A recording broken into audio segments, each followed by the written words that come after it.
আজকে অ্যাকচুয়ালি আমি তো সকালবেলা আজকে সানডে আমি ঘুমাইতেছিলাম, তখন হঠাৎ করে আমার অফিস স্টাফরা ফোন করতেছে যে আমার মোবাইল থেকে মানে মেসেজ যাইতেছে একটা ওই চালানের একটা কি অ্যাপ যাইতেছে।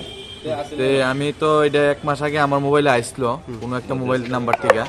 তো এটা তখন তো ভাবছি কোনো একটা ট্রাফিকের কোনো একটা চালান টালান হইব, এটা মাসখানেক আগে যখন নিউজ টিউজ দেখানোর আগে।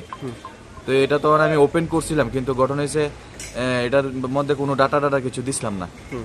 তো এখন আমি সকাল থেকে দেখতেছি আমার মোবাইলের যে হোয়াটসঅ্যাপ ওইটাও মানে চলে না, একদম লগইন হয়ে রয়েছে। তো এটাই আর কি। তো এটা তৈরি করি আমি থানাতে আইলাম, আর সেটা দেখতেছি এখন স্যারের লগে কথা কইলাম, থানার ওসি বাবুর লগে যে বিষয়টা কি করা। হ্যাঁ, তো তারা কইছে বিষয়টা একটা ইনসিডেন্ট রাখছে। তো আমার তো বিভিন্ন অফিসিয়াল স্টাফ আছে যারা সিএম অফিসের বিভিন্ন গ্রুপ আছে, সাব ডিভিশন লেভেলের গ্রুপ আছে, বা আমার যে হসপিটালের গ্রুপ আছে বা ফ্রেন্ড সার্কেলের গ্রুপ আছে, সবগুলোর মধ্যেই যাইতেছে। যত গ্রুপ আছে সবগুলোর মধ্যে সেন্ড হইতেছে আর কি। এটার লেগে আর কি, যাতে কোনো কিছু মানে লাইবিলিটি না থাকে আমার উপরে, ওইটার লেগে আমি আইছি। আপনার নাম? অভিজিৎ দত্ত। বাড়ি কোনখানে? বাড়ি অফিস টিলা।